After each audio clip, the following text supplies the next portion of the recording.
AI agents can answer, and they never fail to answer. They're 100% on their game all the time, never need to take sick days, always sound the same. And then when you correct them and you tell them, oh, by the way, don't say it this way, say it the other way, they never forget, right? They will always say that. So they are very easy to educate. Hello, everybody, and welcome to another episode of the Raving Patients Podcast. As you know, I'm your host, Dr. Len Tao. Hope everybody's having a wonderful day whenever they're listening or watching this podcast episode. I want to remind everybody about my two sponsors, Dental Intelligence and CallRail, and I always thank them for their support, allowing me to come to your inbox every single Friday morning at 5 a.m. as we grow this podcast. Also, I want to remind everybody about my event coming up in just a few short months, Supercharge Your Dental Practice. It's in Fort Lauderdale, Florida, September 26th and 27th.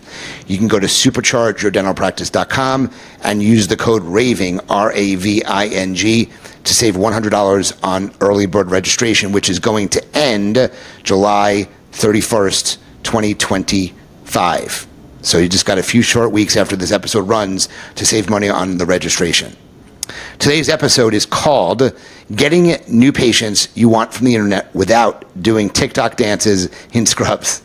Okay, my guest is David Herman from Web Marketing for Dentists. Hi, Len. Hi, David. Thank you. So David is Chief Marketing Officer of Web Marketing for Dentists. He received a master's degree in language and psycholinguistics from Cambridge University and spent 10 years making ads for big blue chip businesses like Procter & Gamble, General Motors, Blue Cross Blue Shield, with absolutely no idea if his marketing campaigns helped any of these companies in any way. It was a soul-destroying, but made his mother very proud and paid his bills. In 2004, David ran the first online marketing campaign for dentist office in Boston. The campaign's success transformed the dentist business model and David's job satisfaction at one and the same time. Since then, David has worked with over 2,000 dentists in the US and Canada and generates in excess of $50 million of production annually for his clients. Individual clients, dentists add between $10,000 to $100,000 to their monthly production numbers when marketing campaigns are fully actualized.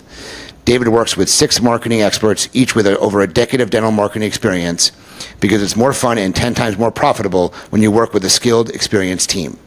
So please welcome to the Raving Patients Podcast, David Herman. David, thank you so much for joining me today. I appreciate you spending some time with me to really educate the audience about problems they're going to be dealing with potentially when they start marketing their practice, or when they are marketing their practice. So. Right, thank you. And I will have 6 experts who watch this and tell me that I didn't do it right and I didn't say the right thing. So I am just one representative of a whole bunch of people who probably would be better for you to interview, but I'm what you got, so that's it. Well, that's great, and I appreciate you reaching out and wanting to be on my podcast. You're a fellow South Floridian. You're in Miami, so we're not too far from each other, which is always good to meet and interact with people who are local to me, so that's good. So David, first off, I want you to kind of let dental practices or dental business owners, whoever is listening to this podcast, know a little bit about what you do or how you help dental practices. So can you just start off kind of talking about what dental web marketing for dentists does? Sure. So just like it says on the name, Web Marketing for Dentists, we only work for dentists, which is great to be specialized. And we only do work on the web. When we started out in 2004, that was actually a big deal to differentiate from other advertising.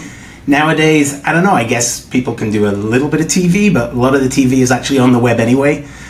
Print advertising, maybe. We think about it sometimes. I know people like their postcards, but there's not a lot of advertising that isn't on the web now, so that part is slightly less specific and appropriate nowadays. I'm the Chief Marketing Officer, and we just try to help dentists every day. And we want to thank dentists for making our marketing lives much more meaningful. We're working for companies and entities that were far less salubrious sometimes, and that's what happens when you're in marketing. But working with dentists, they're really helping a lot of people, so we like to help the helpers. Well, that's great. That's great. So let's jump into some of the content we wanted to talk about here. And we really wanted to delve into problems that dentists find when they are either marketing or getting ready to market their practice. So dentist problem number one, I'm curious your thoughts on this, is not enough new patients are coming in despite spending money on ads. And that's obviously a problem, because if they're not getting new patients coming in, their ROI is going to be very poor. And within a few short months, they're going to be calling, complaining, and then they're going to want to look for another company, or they're going to stop marketing altogether, because ROI really is a driver of web marketing or internet marketing in general. Right. So yeah, it's a great question. And obviously, well, not obviously, but money does not equal results. Probably that's the case with so many things. It would be the case in dentistry, right? If somebody says, yeah, but I paid to have an implant put in, and then that implant falls out, some dentists would not be so surprised, because it depends on the skill of the person who's putting that implant in, and it depends on your anatomical condition as well. So it's the same thing really with marketing. It's kind of a long road, and it's a little bit like a steeplechase in horse racing, where you actually have fences that the horses have to go over, and at some point you could just fall and never make it to the finish line, right? There's so many different stages there. In fact, about 7 years ago, we got a call from Google, which actually made us quite nervous. Originally, we went to see them in Austin. They kind of called us in, and they said, what is it that you guys are doing? Because we run dental marketing campaigns for dentists, and we keep our clients for between 2 and 3 months.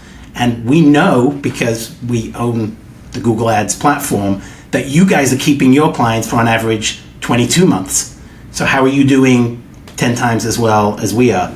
So we were, first of all, surprised by that. And second of all, we said, well, it's because we're real marketing people and we care about the entire process. Whereas you've built an amazing platform, but you can't just plug people into the platform and expect that they will sell themselves somehow, or that the platform will sell them. So there's a long process.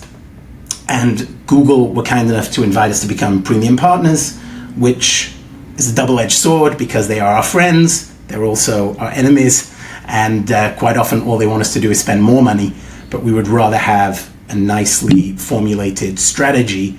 So the first thing is that we always say to our clients is, what do you love doing, right? Don't advertise just for generic new patients. Get in new patients who maybe want to do the procedures that you enjoy. If you love doing Invisalign, let's get Invisalign patients through the door. You love implants, let's get those in. You like to do root canals? Great. That's a real uniqueness for a general dentist. So let's get root canal patients in. So a lot of it is about what you enjoy, and usually what a dentist enjoys is something that he closes well and also probably makes money on. So it's a profitable procedure. So that's kind of the start. And I think, a lot of strategy is about thinking about your particular proposition to new patients by specific procedure. So your proposal in terms of why somebody should choose you for Invisalign versus implants versus veneers is going to be very different. And we try to respect that process and have a different strategy for each procedure, not just lump everything together and say you are one thing to all new patients, you are different things to different patients. Got it.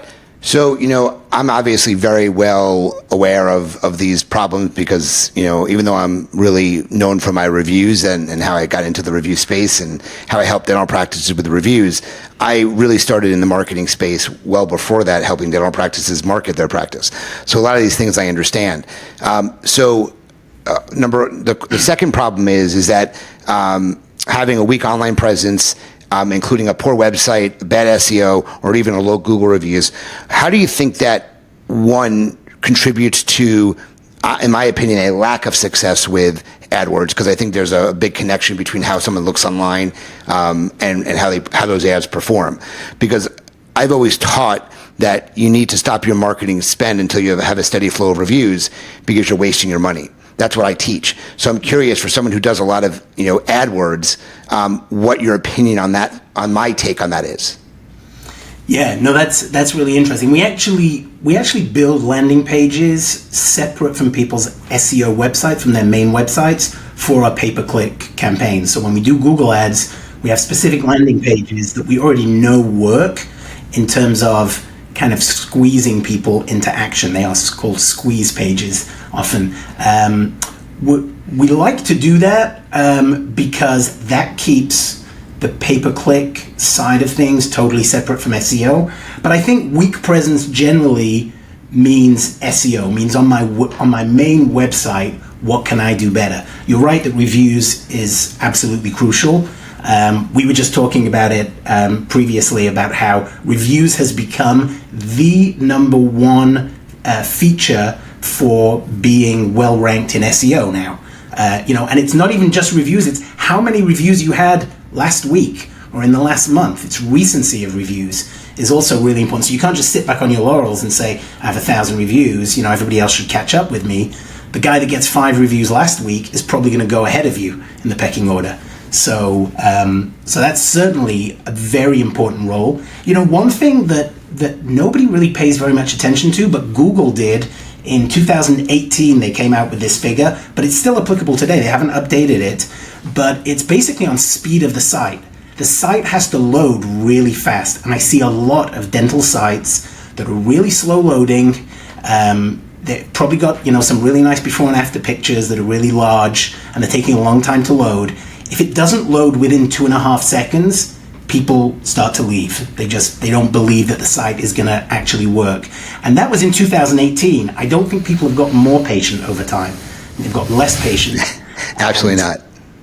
Yeah, that's a really important part of the process, is speed. So, you can test your own speed. There are various speed testing tools, but I would just use somebody else's phone or somebody else's computer and type in your URL. If you use your own, you've kind of got a cached version of it that's saved in your computer memory.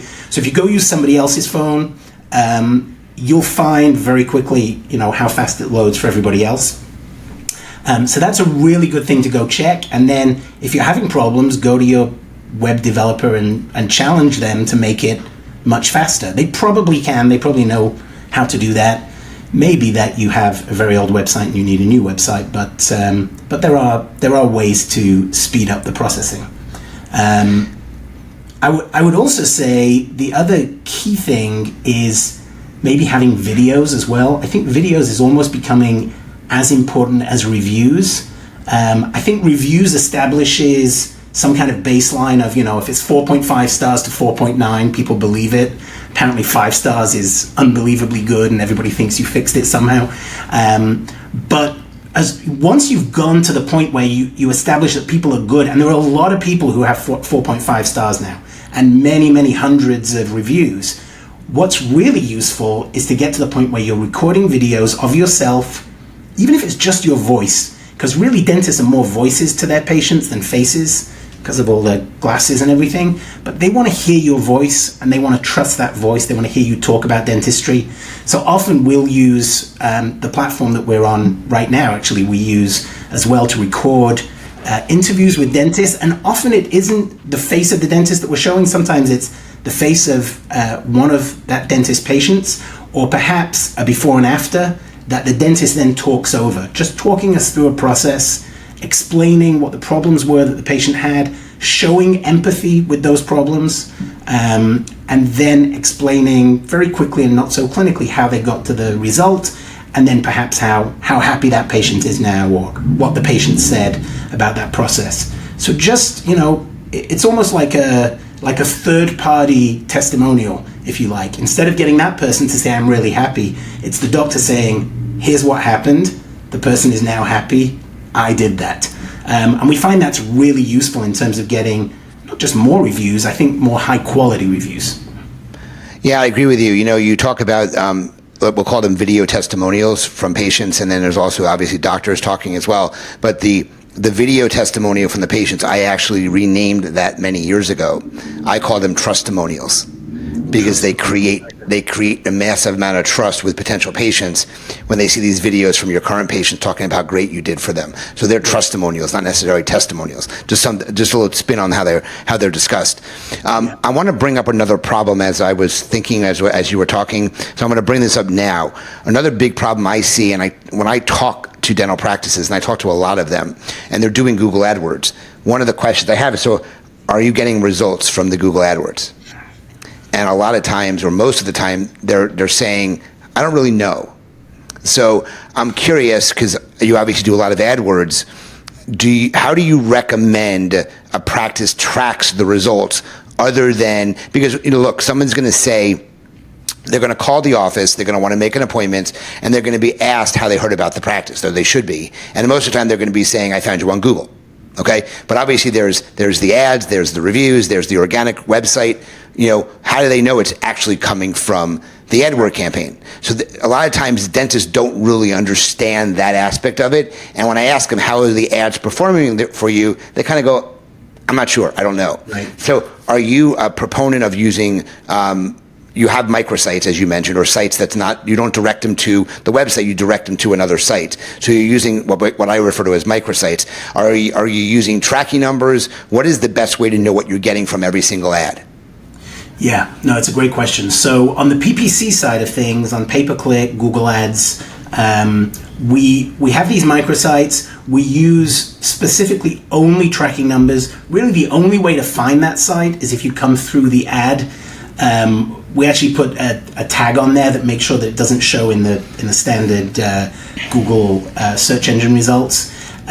So the only way to get to it is through an ad, and that's great to be able to track the calls. Calls are fantastic. We usually have chat buttons on there as well. So bottom right hand side, you'll have a little chat pop up saying, my name's Bob and I work at the office.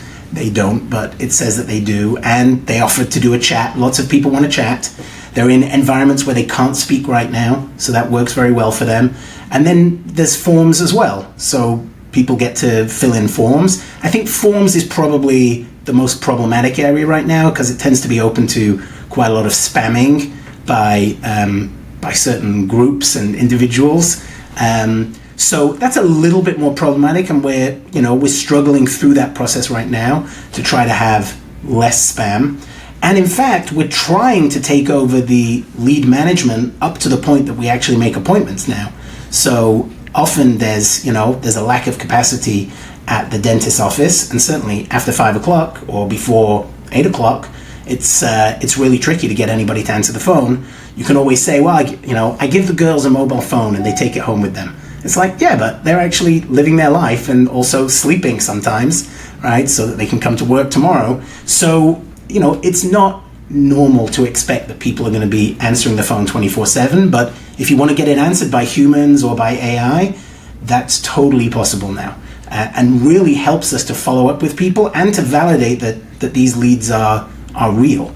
So I think that's, that again is really helpful in terms of having higher quality leads. It's really a part of the process.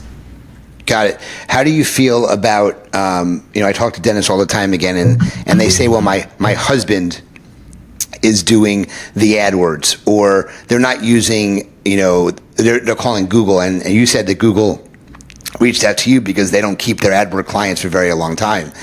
You obviously keep the clients longer.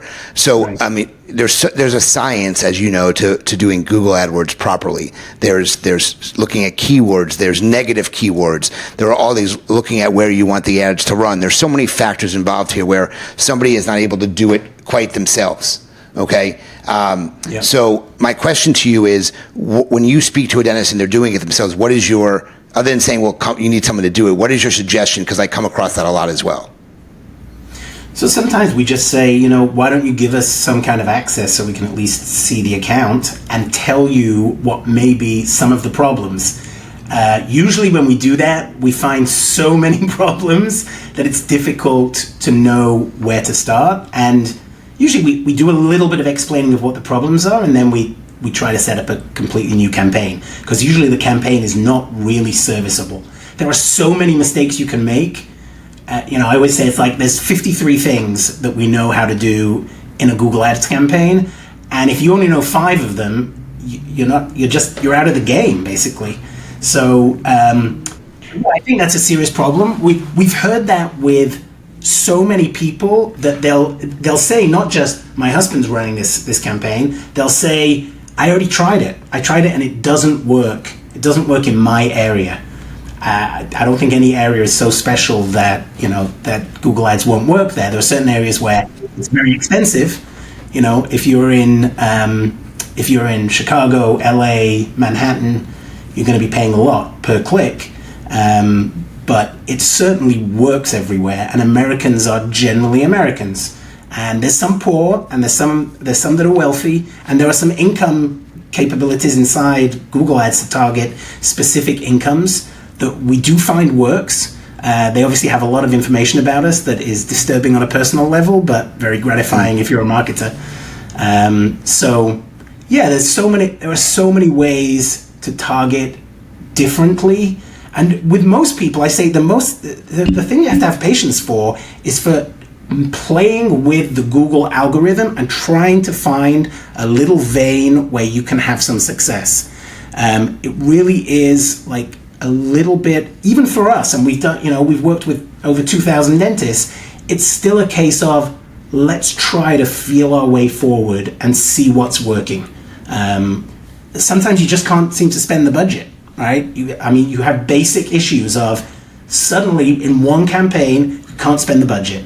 You know, the guy's right outside San Francisco. We know that there's millions of people. Why is it not spending the budget? And sometimes it's just a Google ad setting. Sometimes we get rid of the account, reset it, the entire account gets reset, and guess what? We're suddenly spending the budget, no problem. Sometimes you just trip a little tripwire, and you have to kind of go back to the beginning and start again.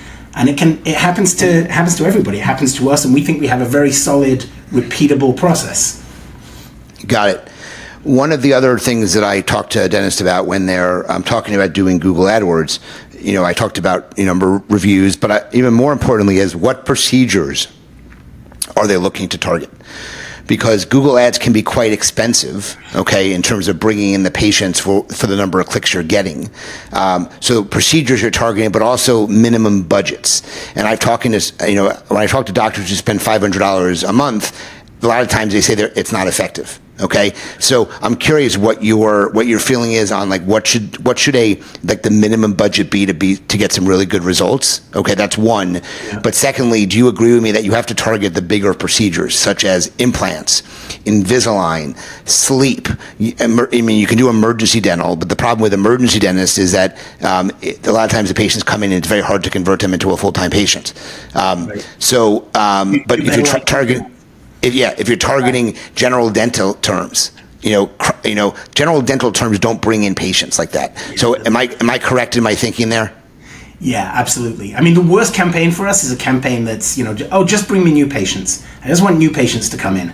It's like so unfocused. We're going to pay $300 to get somebody in your office to do $100 of cleaning, and then hopefully you find something, but we just paid $300 for that person. We could pay $300 for somebody to come in and do all on four.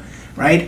It's crazy to not go as high end as you can, right? Let's go for whatever is the biggest thing that you do. And yeah, hopefully that's something like implants, veneers, Invisalign, all those things are great. Why not get a new patient that wants to spend a lot of money right now, right? That is the benefit of emergencies as well. Emergencies have worked very well for us. And it helps if somebody likes doing root canals, because I think probably 50 to 60% of the emergency patients turn into root canals. So we have run those campaigns under the belief that the dentist loves to do root canals, and in the end he's just sending them out to the endodontist. And at some point we go, well, hang on, so you're spending money on marketing so that the endodontist can get wealthy. Like, how's that working out? Oh, sometimes they send it back and I get the crown as well. Just like, okay, but there's a little bit of we don't like it when the production is pushed off too much, right? Especially if somebody says they do implants, but they send out to an oral surgeon. We're like, well, how long is that going to take then? So the oral surgeon's going to place, and then it's going to come back to you, like 6 months later? Like, it's just not going to work. And it makes us very uncomfortable. I live that myself in my practice. I stopped doing implant because I wasn't placing them. I was a restorer. So I was generating leads for the oral surgeon, and they necessarily weren't coming back to me. So that was not a good idea for me to do. So I agree with you on that. 100% agree with that situation. When it comes to budgets, what are you seeing there? Oh, yeah, the budget question. Yeah, so usually we have this notional amount of $3,000 that we set for like a major metro area. I mean, if it's Manhattan, maybe we want to go higher than that. If it's LA, maybe we want to go higher than that. But 3,000 is usually what we have in our mind. Would there be an exception to that? Yeah, rural areas or smaller urban areas would probably be able to spend less. I mean, look, from our point of view, we like to have results, right? So results is a function of the spend. If you're spending $3,000, will you get yourself 30 leads, 40 leads, 50 leads? Yeah, probably more like 30, 40. But, 30, 40 at least gives us the ability to say, well, how many did you convert? And if the answer is zero, I always say is the biggest number. How can it be zero? Like, we got 100% bad leads. It's like, I find that always very difficult to believe. We have to really try to dig into the numbers. I cannot tell you the number of dentists that said that something didn't work, and then we take a little look at, let's see your new patients. Give me name, phone number, and email, and then we kind of put them together with the leads that we've got, and we're like, oh, hang on, this is this guy that came from our campaign. And like, oh, I didn't realize. So it's like there's very little tracking going on, and we love tracking, right? This should be return on investment, right? You should be able to spend your $3,000 and make, I think, 15,000 should be a minimum, 5 times return on investment. I think that's a good number. If we can get you 10 times, you'll be amazingly happy. And pigging off that question, David, $3,000 ad spend, what do you think the average agency's percentage is? So just for people who don't understand what we're talking about, when we're talking about ad spend, that's money paid to Google, okay, for them to run the ads. But generally, the agency you hire is going to charge a management fee of those ads. So generally at $3,000, what would you expect a management fee, a fair range for the management fee to be? I believe it's between 10 and 20%. We actually do not charge a percentage fee. We charge a flat rate. And the reason we do that is because we always found it very awkward that an agency would have a percentage of what you spend, because what do you expect that they will recommend? It's more money, spend more money. Yeah, exactly. It biases us way too much. So we just worked out, what can we make our flat rate for this particular, for a general dentist. Obviously, some dentists want more services, they want to meet more regularly, things might increase, but we probably average, 1,000, 1,200, 1,400, like those are kind of the numbers that we're at, depending on the specific dentist and on the work that they're doing. That's the monthly fee. We don't need to make extra because you're spending more on Google. In fact, that's why we have a lot of clients who we have clients that spend $30,000 a month, right? They're very happy that they don't get a 10% fee on that, because all of that money goes right into the investment in Google. Which, by the way, I also think is fair, because the fact that you're spending $30,000 or $3,000 really doesn't affect the work that I do, unless you're adding dozens more procedures, which we really don't encourage people to do that, because really you should focus at first on 3, 4, 5 procedures that you really love. We find it very rare that people come along and say, no, I love 9 things. Usually they can really focus down on what they want. Got it. That's great. The reason I asked you that question was because I just spoke to a dentist this weekend, and they're spending $500 a month on AdWords, but they're charging a management fee of $600 to them. And I said, you got to stop that. That doesn't make any sense. You got to either increase your budget or stop it, because that's foolish. So there's one more thing I want to cover with you, and it's problem that you listed here as number 4, which is overwhelmed staff can't deal with the leads, and that's a very common problem. So do you have a solution where you can handle leads? How do you recommend dental practices deal with either the quality of the leads? They can't deal time-wise with the leads, and then literally the money they're spending is being wasted because you're not getting in touch with the people who are trying to get into the office. Right. Yeah, it's a great question. This is where we are putting a tremendous amount of effort in right now. We are trying to convince people that, first of all, when somebody calls, they have to be answered. And it doesn't matter what time of day, somebody should be able to answer. Yes, Susan, who's your right-hand person at the front desk, is ideal. And during the day, we can actually make it ring at the front desk, on Susan's phone, if you like. simultaneously, one after the other. There's various things we can do to make sure she gets the call, or she at least gets first dibs on the call, right? She is the first one that we're calling. But if she doesn't pick up, the worst thing that can happen with a call is it goes to voicemail. I mean, we have 99% of our calls that hit voicemail do not leave a message. Occasionally it changes if we record the voicemail because we have shorter voicemails, right? And it says, we'll call you back and you'll get the special offer and whatever. It's a more convincing voicemail.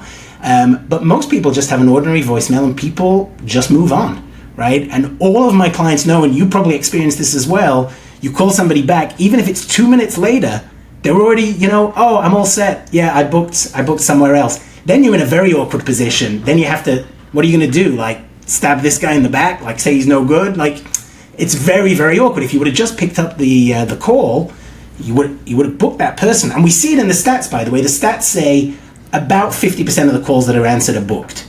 So I've seen people on a regular basis, they answer 40 calls, they get 20 bookings, right? 20 appointments. And I said, but you missed 40 calls. They're like, well, I was out of hours and everything. And I'm like, yeah, but anybody could have answered that, and probably 50% of them just wanted to book. That's all they wanted.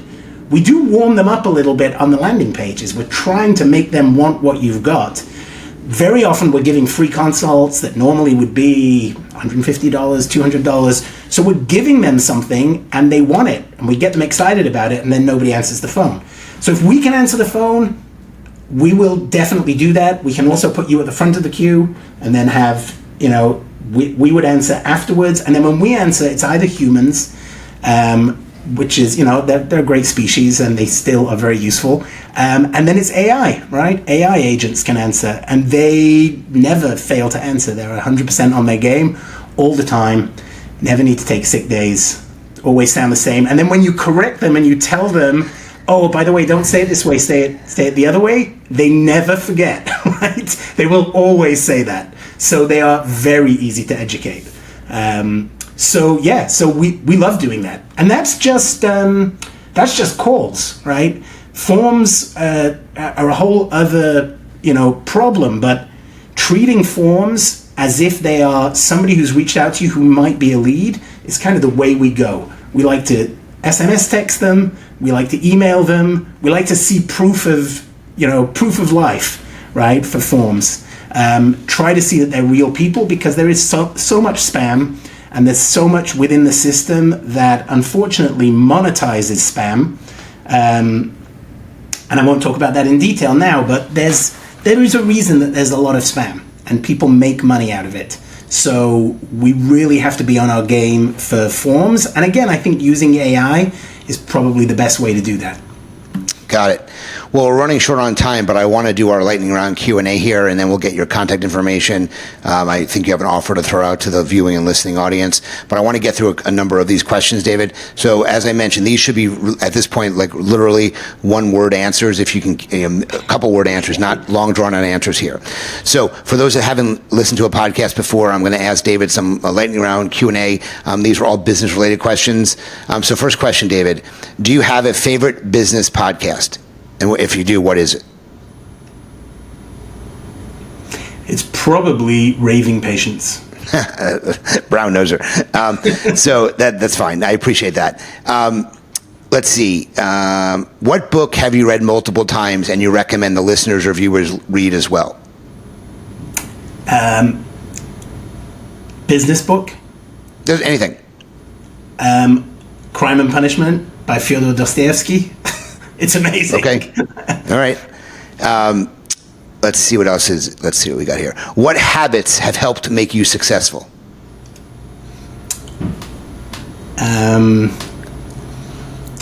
Trying not to spend too much time in my email and having select parts of the day when I go in and go through it.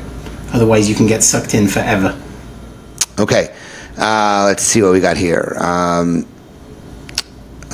If you had one piece of advice for someone just starting out, what would it be? Make sure you know what the role of AI is in whatever business you are creating, and use it. Okay. How did you develop key partnerships throughout your career? I made friends originally in the place that I lived, and then asked them to work for me, and that mainly worked out. Okay, what is one tactic that you use to stay organized?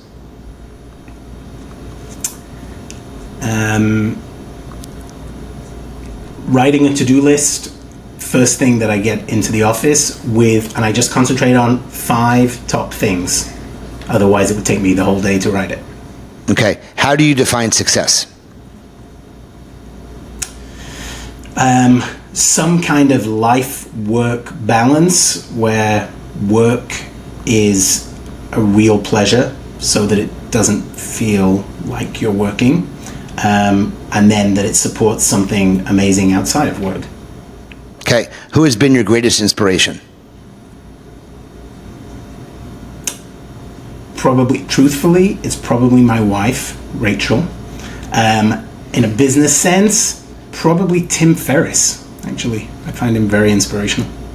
Okay, 2 questions left. What has been your most satisfying moment in business?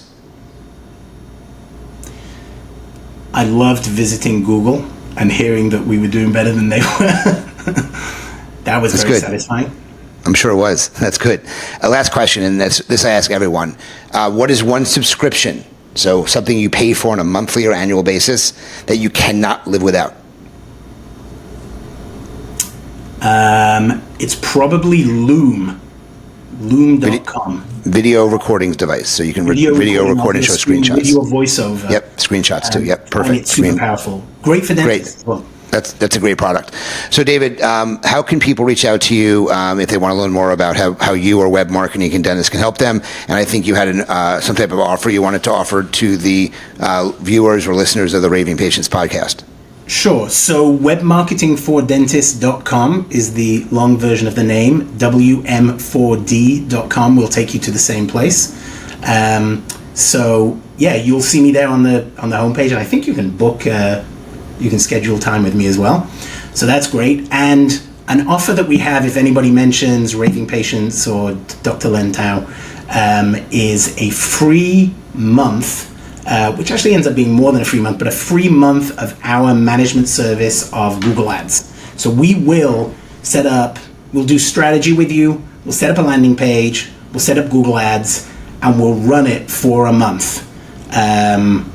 We won't pay for the Google Ads itself, but we will do all the rest. And then if you want to walk at the end of 30 days, you walk. It will be our goal to make you stay for the second month. But you'll be free to do as you see fit. So if you're thinking about Google Ads, this is a good way to have somebody do it on your behalf. So hopefully some people will take us up on that. That's great. And just mention my name or the Raving Patients, and they'll get you the 1 free month of the services part of it, not the AdWords side of it. So, David, this was great. Thank you so much for sharing your expertise with the audience. I enjoy these marketing sessions because it's my expertise as well. So we have like-minded people talking about things that dentists are really worried about. So I appreciate that. If you like the episode, please tell your colleague about it if you think they may be interested. David is obviously a master at his craft, so please reach out if you think he can help your practice. I want to thank the sponsors, both Dental Intelligence and CallRail, for their support. And once again, remind everybody about my event, Supercharge Your Dental Practice. It's in September 26th and 27th in Fort Lauderdale. You can go to superchargeyourdentalpractice.com to learn more about this event in Fort Lauderdale, coming up in just a few short months. And as I end every single episode, remember, your reputation matters. David, thank you so much for joining me today, and we'll talk to everyone soon. Thank you, Lynn.